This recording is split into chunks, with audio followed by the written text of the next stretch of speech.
All right, well, the team's back in the saddle. King Z is back. We're not going to let this opportunity go by to chat about an absolute cluster bomb of a movie that just came through theaters lately. And I haven't spoken to King Z yet to get his take on Madam Web. Y'all know my take on it. I did a video last week. I was there Wednesday night, promptly when that came out, because I had to see it, and it was a laugh factory for me. I figured I'd get King Z's take on it while it's still fresh in the zeitgeist, because there's still stories being made about this movie. You know, the star Dakota Johnson's come out and said she hasn't seen the completed project on her own.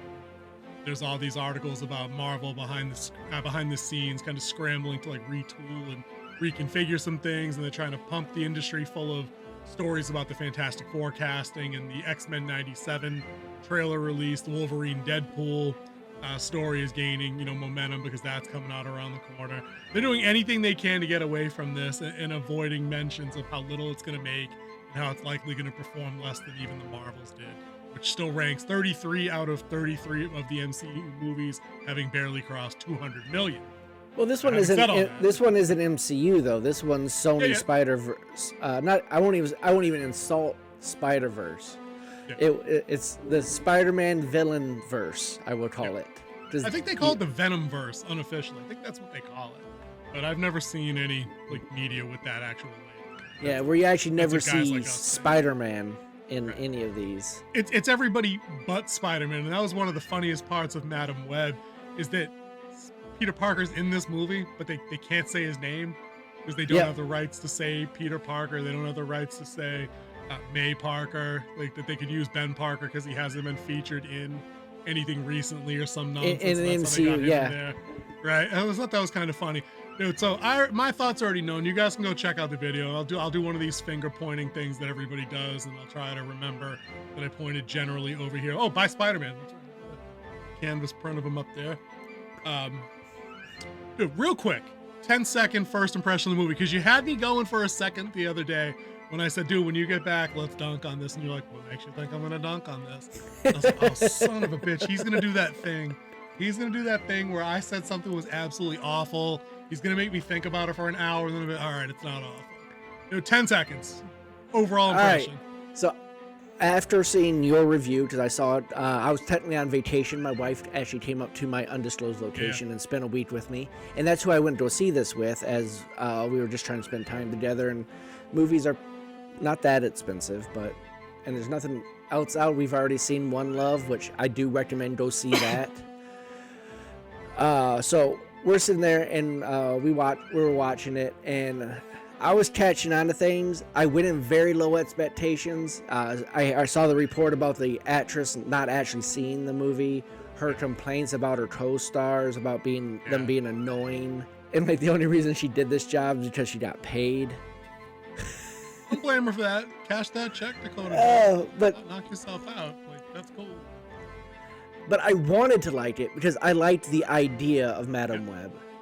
I wanted to like it because it's in the Spider-Man villain verse or Venom verse, whatever you want to call it. I liked villain verse better because I did like the Venom movies. Rise of Carnage a little bit less than the first Venom, but I think Tom Hardy did great as Venom. The voice of Venom was great, and like their back and forth was what really made that. But we're not here to talk about Venom. We're here to talk about Madam Web. And I watched the opening scene, and I'm like, nobody talks like this. that just set the whole tone for the whole thing. When I tried to do my video the other day, I laughed for like 5 minutes and had to retry it like 3-4 different times, because every time I tried to dial it in to be serious, and it literally like it just cracked.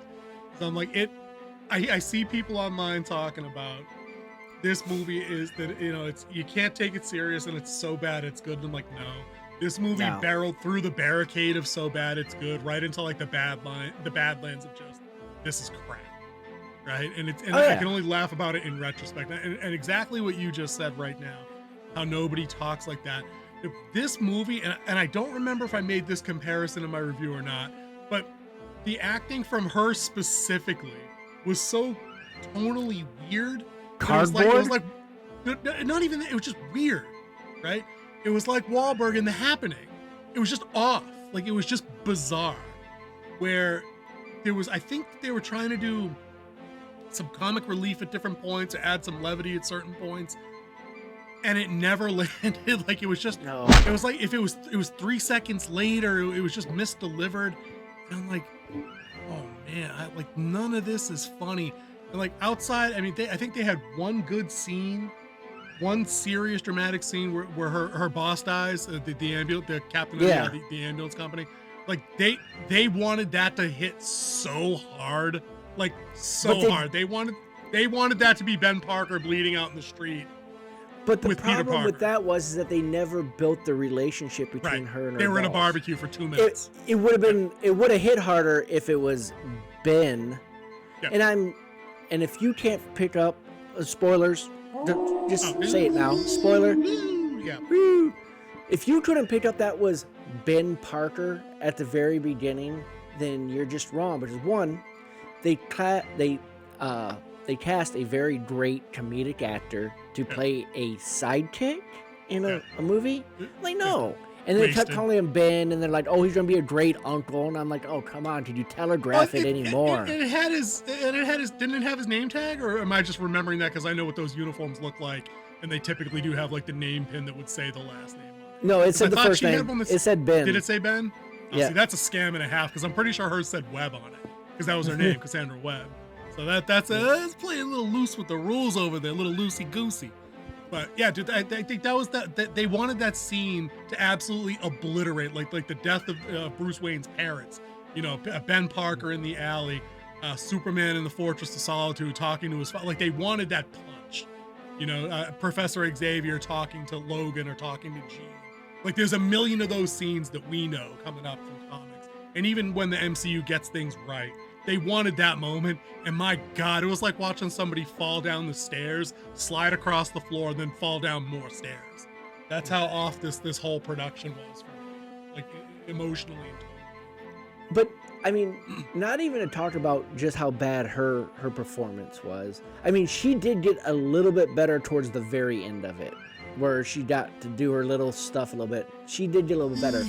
But who was off 100%, 110% of the time, because even when he wasn't on screen and he was a voiceover, he was off. And that was the antagonist in this. Yeah, dude, what was his name? I have no idea, and I honestly don't care. Bro, I forgot his name while I was throwing my garbage away walking out, because I'm like, I actually stopped. I was walking down the, you walk out the back half of the hall under the stadium seats and you throw your trash away, right? Yeah. I didn't make it to the trash can. I was like, I have no idea what that villain's name was. I remember Malekith's name from Thor Dark World. That was probably my least favorite Marvel movie in 20 years.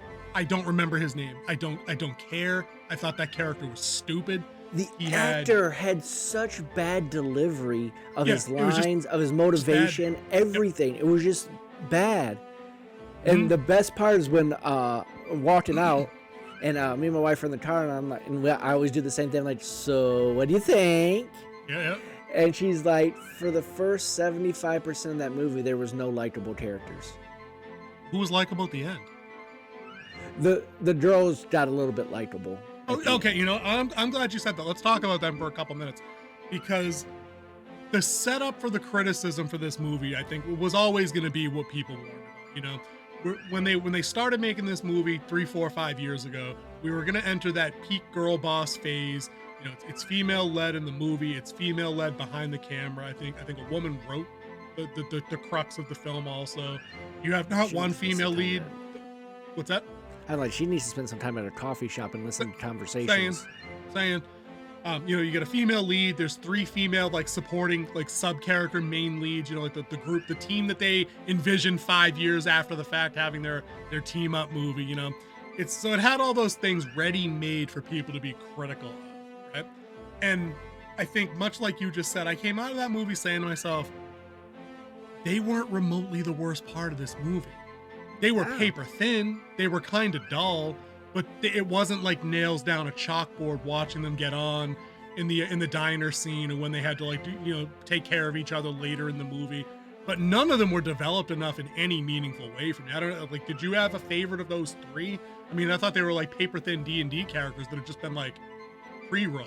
Like back, Yeah, this is back. no, they weren't even D&D. They were NPCs. That's even better. That's what I mean. Like they pulled a subset of a backstory. Like you're the rich one whose parents don't care. You're the orphan who's on her own. You're the other, like, and I'm like, oh god, I've seen these. This is just like if you get the 20 master sub character, like you said, supporting character plotline books, and you just pull one off the table. And it's like when I was doing my dig for the movie, they're all based on actual characters from Spider-Woman comics, the Spider-Man world. But it took them like 25 years for them to all be invented and, like, you know, enter the comic timeline. Why bother having all three of them just dumped into this movie? Like, would it not have been better just to have Cassie Webb and the first one of them? You know what I mean? And she's gonna find her powers, but also we're building in the next one to have because she's gonna put together her little team or something, or just have a different storyline at all. If you had to make the movie, it just seems like it was way too complicated for what they could pull off. But that's not even who Madam Web actually becomes. She becomes the person who maintains the. She pretty much goes after time travelers, or any people who try to interrupt the main timeline. She's actually the Spider-Man version of the TVA. TVA, right. They weren't going to make that because they weren't going to hire somebody that's as old as your grandma, put her in a wheelchair, and have her sit still the entire movie. Jamie Lee Curtis. Perfect casting. They weren't going to hire somebody as old as your grandma, put her in a chair, and have her sit there the entire movie. That was never going to happen. Never going to happen. Jamie Lee Curtis is right there. I know, but they also stuck her in Borderlands, and we're going to have to talk about that at some point.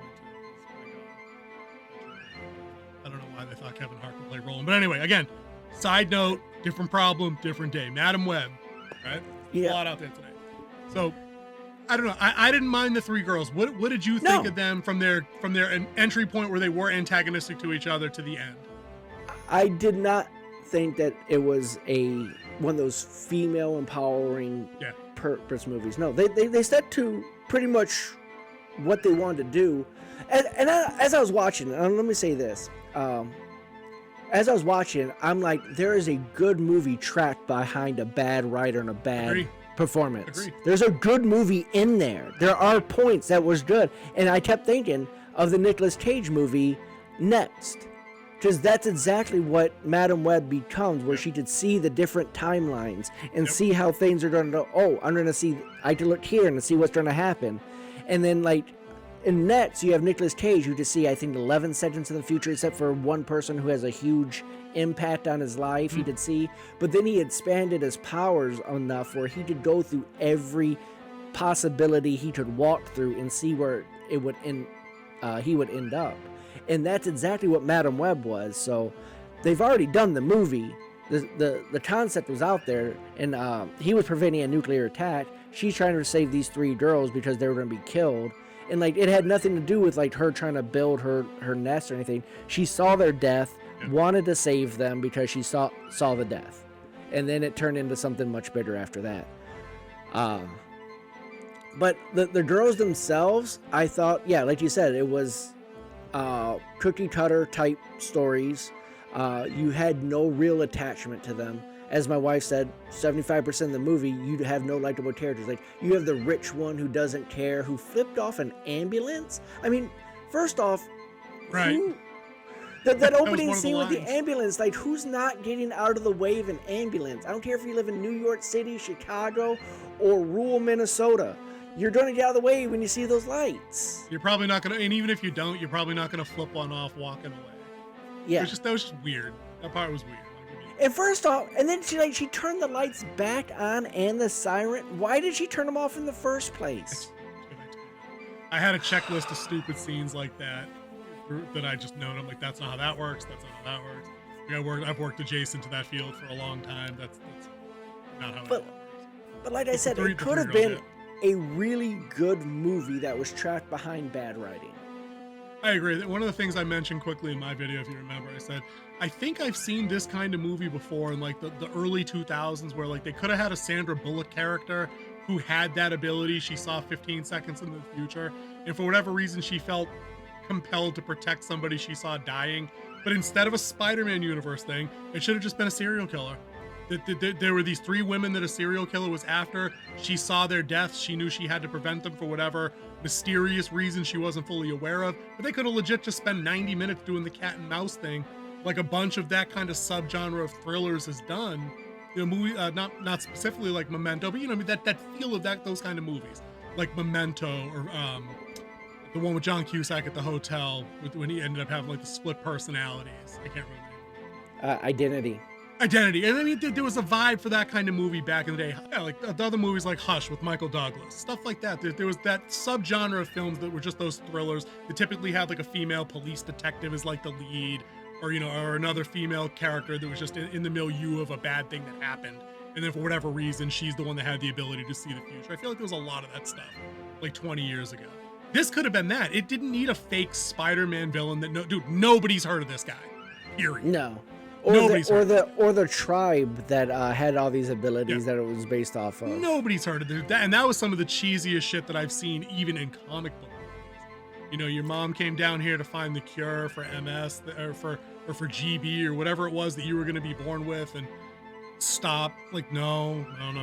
This is a little weird. But yeah, on the subject of the 3 girls, just while we're on that particular trio, like once again. And this is another one of those stories coming out where they had some of the demographic breakdowns about who goes to see superhero movies. And once again, of course, the demographic split is like 65, 70 guys and like 25, 35 female. Again, even for a movie as bad as this, just like the Harley Quinn movie, you told guys this wasn't for us. And we still went more anyway, right? Mm-hmm. And we still went more to go see a movie with 4 bona fide attractive ass women. All 4 of them are really good looking. All of them. Sydney Sweeney, notwithstanding being the hottest one by far, but literally all 4 of these women are attractive. And they dressed them all down to nothing. Particularly Dakota Johnson and Sydney Sweeney, who then showed up to the premiere of the movie looking like smoke shows. You know what I mean? Like, guys, attention Hollywood. Make movies and put them in it that way. It's okay. Everybody likes eye candy. No one tells you can't have Thor being all topless in a Thor movie or Chris Evans topless chopping wood. Dudes don't care. No one's talking about the female gaze. If you want to make more money, put attractive people back in films. Just do it. You're going to learn the hard way. You've been learning the hard way, just like video games are learning the hard way. Side note, have you seen, people are upset that that movie coming out, the game coming out, Stellar Blade, has a very attractive female protagonist, and of course Twitter went nuts talking about there's no women that actually look like that. So the game studio actually posted pictures of the woman that they had, they did the mocap suit for like the game, and it's exactly that. She's exactly that attractive. Heads exploding everywhere. But again, side note for a different day, I just wanted to mention. But what do you think of these? What do you think of this movie trying to appeal to maybe a demographic very close to your wife? She probably skews in that group. Women probably between like teens and 40, something like that. Well, my wife's a little bit younger. She's in that. She's somewhere between teens and 40. Oh, that's true. Right? That's right. Okay, there we go. I'm just saying. Yeah, that's true. I forgot the teen part that you said. Yeah, that's right that's on me.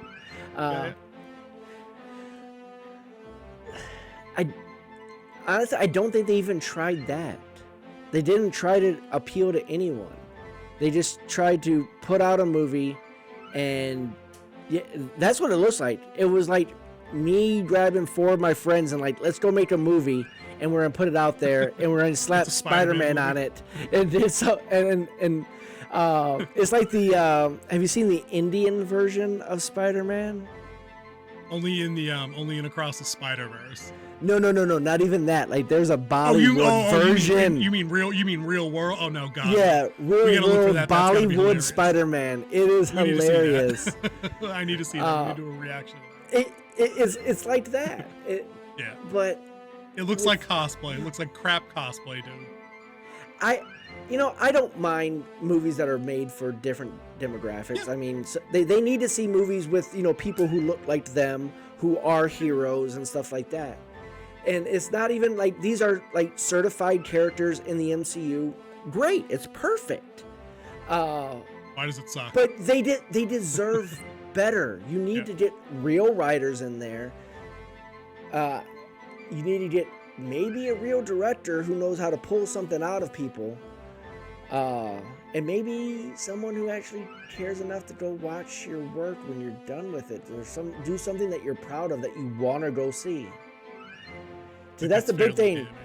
When the lead actress goes, I haven't even seen it, means that she didn't even care enough of her performance to go see it. And just even in talking about the three girls reminded me of something else that kind of perturbed me about the movie. I'm gonna get your read on it as well. We got every second of them suited up and kicking ass in the trailer, right? And that means that in the entire runtime of 6.5 days or however long this mess was, 2 hours and 49 minutes. Good God. It was 6 seconds of them in flash forwards, and that was it. Like, all the superhero stuff was in that trailer, except for the end scene of the movie, wherein it was just really just Cassie manipulating where people had to be to avoid stuff crashing into them or grabbing them before they fall, or her shoving somebody out of the way before they got shanked or something like that. But if you guys aren't keeping up on seeing the movies, things like that as they come out, this isn't a standard superhero flick in that kind of way. You're not seeing these three chicks put costumes on and become a crime fighting team at any junction in this movie. That does not happen, no matter how heavily they may have relied on some of those images, some of the still shots that have all four of them suited up and standing side to side, with Cassie looking over them and everything. That's not in this. Like, it's kind of a bait and switch in my opinion. I hate shit like that. I don't know if you have any thoughts on that. Yeah, I mean, they didn't even show them how they obtain their powers. Right. Mm-hmm. They just and have them. It's all different ways from what I read, because I'm not familiar with them. Yeah, they all got their powers from different ways. One of them is even a symbiont. Yep. So yeah, they give you nothing. They don't give you, like you said, they don't give you Cassie until the very end, after she's injured and blinded, becoming more of the official Madam Web character. It's literally the end of the effing movie. Mm-hmm. Okay. Guess so. So it's a superhero movie it's an origin story about an origin story. Yeah, it's forced. That's the best way to say it. It's forced. Everything in this movie is forced. It was like, this had to happen so this could happen. There was no flow to it. I mean, I've already beat the dialogue to death. The dialogue was all just completely awful. The delivery was even worse, especially from the bad guy. Like, every time he was on screen and he talked, it was, we got to do this. I was like, this guy's horrible. His whole delivery is horrible. Let's talk about the bad guy for a quick second. So here's King Bad Guy, who steals the rare spider from the Amazon or something, gets powers, he can do spider stuff or whatever. So he's got the strength, the agility. He's basically evil Spider-Man. We don't see him web sling. He can wall crawl. He's got super strength. And he has a little bit of the spider sense. He can see he gets a bit of the tingle, right? So he seduces a top-level NSA agent in 10 seconds and gets her access codes and kills her or something. Like, that's not something that she would have been trained to avoid, being or carry on her. Or, you know what I mean? It's just that was kind of dumb. I didn't like that. Like, I get he's rich and he's wealthy, so he could have the big media set up in 2004 and have facial recognition tech. I think we had it that good in 2004. We might have. That was right after 9/11. That might have been the advent of that. It's already been a long time since then. I don't know. But he's privately paying some fake hacker chick to sit in a chair and watch camera feeds or something. Don't get me started on the hacking. That's why I did it. So they got that going for him. So he's got all this advantage going in his favor, right?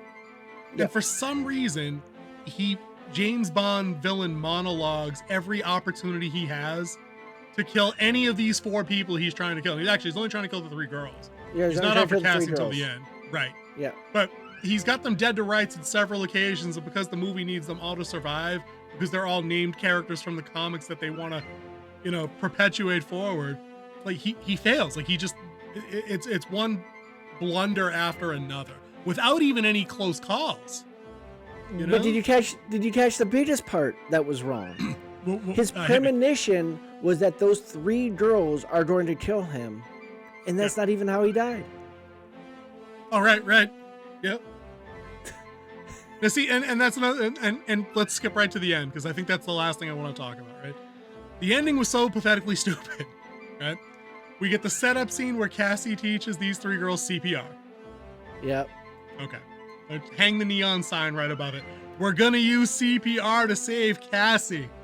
You get that? We're gonna use CPR to save Cassie. And first off, their CPR formation was wrong. Their measurement was wrong on CPR. Their beats per minute was wrong. Didn't teach them how to sing the song in their head to keep the beats right.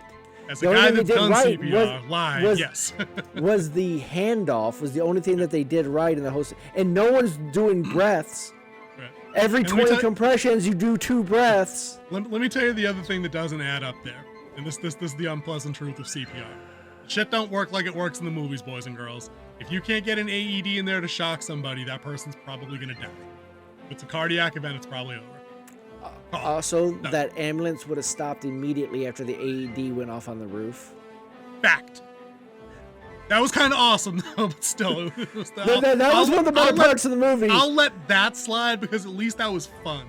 I'm just talking about right at the end, right? So we go through the stupidity of the CPR, and I like that they at least tried to be like, well, you guys said you like setup and payoff. I'm like, no. Setup's when something happens a long time ago, and then it's allowed to germinate, and I forget about it a little bit, and you seed little bits along the way, and then bam, you bulldoze it at the end of the movie. This happened 15 minutes prior, okay?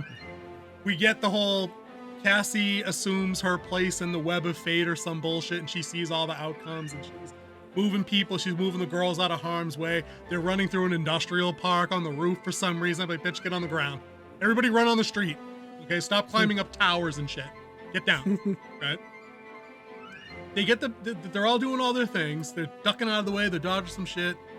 The bad guy, I don't even remember the setup, but like the bad guy falls. He's on the ground, and the big S that she had seen in her dreams or premonitions or whatever falls and crushes him. Right? We've seen this dude like bench press a car earlier or something. Like, we know he's super strong. We know this. We've seen evidence. He's been hit by an ambulance and a taxi already. This is what I'm saying. Right? Oh, that's right. It was the taxi. The taxi fell on him. Right? Because she drove it onto. That was actually nothing. I didn't mind that. No, that was the ambulance. That was the ambulance. Was the one that came driving through. Yeah, she came driving to the top and hit him out of the air with it. I like that. I was like, okay, that was kind of fun for a stupid superhero. I'm down with that. But like, so we know this dude's not gonna die because something heavy fell, but it did. It was just like that stupid shit in no, I call it WandaVision. It's not. It's a Multiverse of Madness, where like alternate Captain Marvel is killed when the Scarlet Witch just drops a statue on her, and like that's enough to kill that Captain Marvel. Like, really? Because I was told she's the most powerful Avenger in any world, and like a stone fell on her, and that was it. She couldn't just do this and just burn right through stone. She flew through fucking Thanos' ship in Endgame. Stone killed her? Okay. Again, separate issue, separate day. Like, the bad guy, dude, weak sauce, dude, discount, party, Spider-Man, Venom costume, no menace, no cunning. The plan, the billionaire bad guy's plan was just to follow these people. He wasn't going to put out money on the street and have people call him in and, like, put muscle down to go get them first. If this dude had 15 generalized kingpin thugs working for him, this movie's over in 10 minutes. 10 minutes. Yeah. I know. I don't know if you wanted to comment on the bad guy at the end or anything. I want to comment about the hacking. Let's talk about this hacking. Okay. Oh God. No, you said you weren't going to do it. Don't do it. So let's talk about his little setup where he's plugged into every camera in New York City. In 2003. Yep. First off, not every camera's networked. When they say, I'm in their CCTV, that is literally impossible. CCTV stands for closed circuit television, meaning there's no network, so you can't hack into it. Number two, when they turn all the street lights green, you can't just go on your keyboard and type for 3 seconds, and all of a sudden you're in the traffic light area and be able to turn them all green. you would have to have a presence there already that's calling back that you have access to. One, a lot of times you don't have access to when they actually call back. It's at random times. That way you don't get caught. You do it at times when there's not a lot of network traffic that's supposed to be going out. Or you do it in heavy network traffic so it blends in.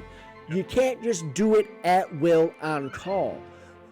90% of hacking, if I did a movie on actual what hackers do, it would be the most boringest 30 minutes of your life as they're running scans and they're looking for ports. And then they're like a dictionary attack would be more entertaining if I took a dictionary and threw it at you than watching a dictionary attack on your passwords. Dude, do you remember back in the day, I think it was like 98, it was Sandra Bullock in The Net. It was like one of the first movies in the modern era that like right as the internet was really coming through. And their version of hacking was just typing and looking really serious, typing fast and looking serious. Like, no. The worst one is NCIS. Two idiots on a keyboard, as we call it. Or 24. 24 had a bunch of that too with the counterterrorism unit doing it. Cue the serious music, cue the serious close up on the eyes, typing fast, hacking. You know which one was actually pretty good at it?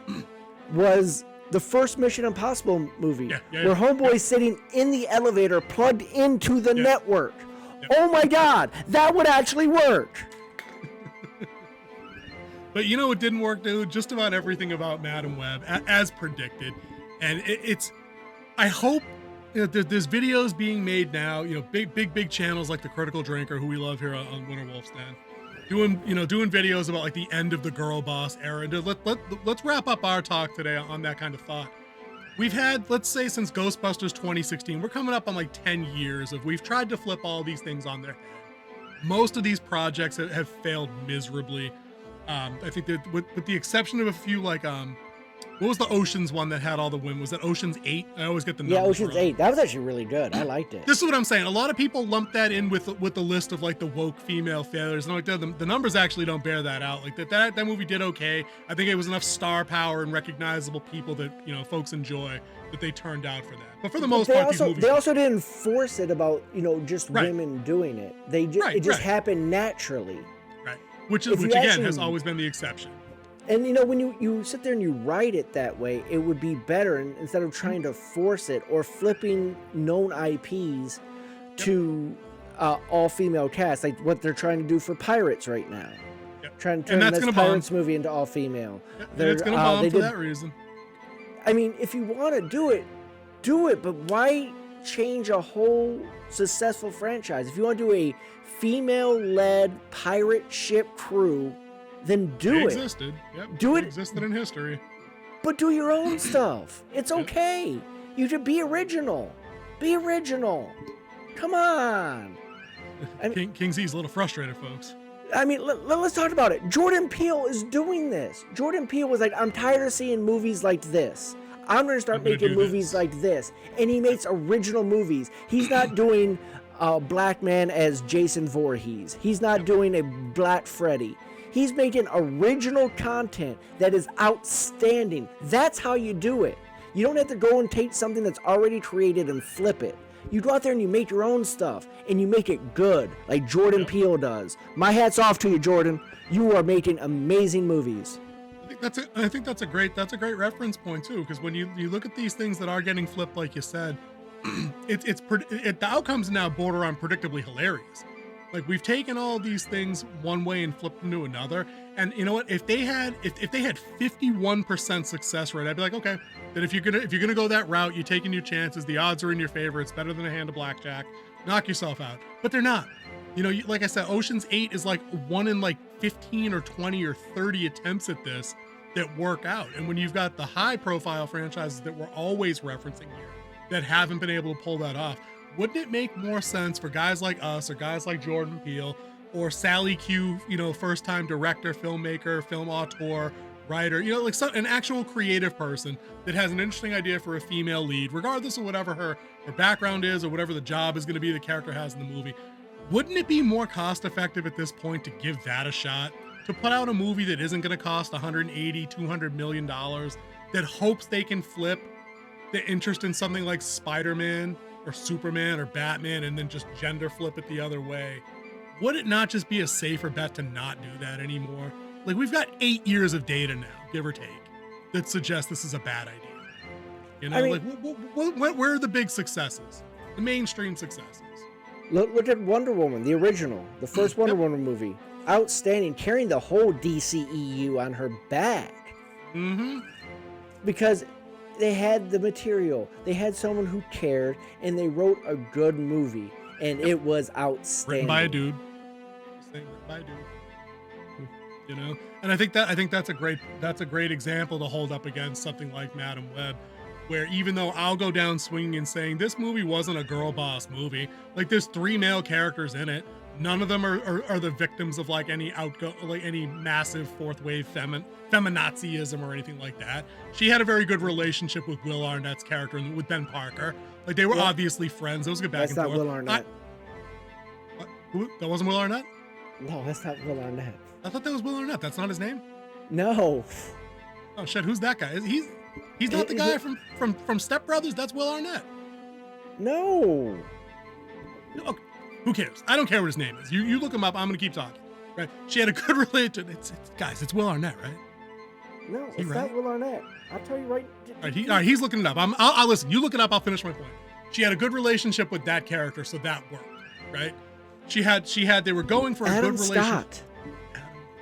Yeah, that's the guy that did the interview where Mark Hamill came out and he was all shell shocked that he came out on his birthday or some shit. All right, okay, I remember that now. Anyway, so it's not Will Arnett. I don't care. It's that guy. She had a good relationship with her partner. She would have had a good relationship with her boss. That was a good back and forth there. There was mutual respect. It wasn't awful. You know, the male, the antagonist, he wasn't trying to kill these people because of the patriarchy. Like they were gonna kill him because he was a criminal mastermind and they were gonna stop him. There weren't any shots at them being lesser because they were women or weak or anything like that. So this wasn't that girl boss kind of movie. It just happened to have a bunch of female leads. This, like a lot of the other things, as we've recalibrated our personal wokedar to, was just an old school bad movie. That's all this was.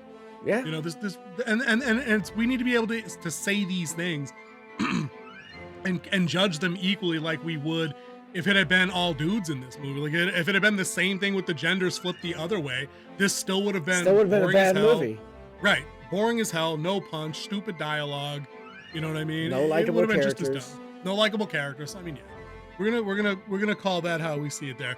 Let's get out of here, dude. We'll do our thing. Just give me a number rating out of 10. How low is the bar for this movie? How low did you guys rate it? 2. 2. Oh, okay. All right. He's a 2 without additional commentary or otherwise. Yeah, dude. I think it's about that bad. I think that outside of a couple of fun scenes, there was so much stupid shit, like these jackasses in the woods starting a campfire and then walking away. That really burned me. No pun intended. I don't know why. Like, this is fucking stupid. Like nobody would do this. You know, there were a couple of things like the ambulance crashing through and the AED through the roof was okay, but there's no superheroing going on in this movie like at all. No. So it's not that. It's like a female-led drama adjacent to superhero films, but it never really, it doesn't break through the wall. So dude, I'd give it a 2, maybe a 3 because of the AED thing. I don't know. It sucks. Nobody needs to see this. This will be forgotten. It'll be on streaming in a month, tops. And we had to see Baby Peter. You know, whose name they couldn't use. Yeah. So I think that's all we got to say on Madam Web. King Z, since you're back from vacation, read us up out of here. Hey everybody, thank you for watching our video and our review on Madam Web for what it was. If you to look down at our little number right there, we're over 237 now. Now we still owe you a video for going over 200s, and that's still coming, so don't worry, we are going to honor our promise on that. But we are at 237. That means we are on our drive to 5. That's right, 500 subscribers is the new goal. And we need your help. And how you can help us is to hit that thumbs up button, because it does help in the algorithm. If you're watching this and you haven't subscribed, what are you waiting for? Hit that subscribe button and hit that notification bell so you don't miss out every time we drop great content. We got a video essay coming up where we talked about one of the common themes in the Winter Wolf's Den, and that's adaptations are hard. We have a 3-part series video essay that we're trying to do on it, and we are also planning on a video for the upcoming release of Dune Part 2. I don't want to say Part 2 because it's not a sequel. It's a continuation. It's the second half, right? I had that same problem I was talking about earlier. Yep. Yeah. We're doing that. Dune after halftime. Dune after the half. I like that. We can call it that. Yeah. So we got that coming out on March 1st. I'm actually going out on March 1st. I'm splurging a little bit at one of the theaters here. It is a theater that has a 280 80-degree viewable screen. What? Yeah, I'm a little excited to try this out. So we'll be coming out with that. We're going to be doing Dune, the first half. And we're going to talk about that leading into the 2, and then we're going to talk about it all together. I would also like to, I'm going to throw in my knowledge of the 1980s movie and also to include the made-for-TV movie in the late 90s, early 2000s. Because I am a Dune fan. I think it's a fantastic book. I've played all the video games. So we're going to have some fun with this. And You'll be the guy come for along that. for the fun. But like I said, to come along on the fun as we do this, hit that subscribe button, hit that notification bell, and hit that thumbs up so other people can join the fun too. With that said, King Z out. Winter Wolf, take us home. Guys, we're just going to go now. See ya.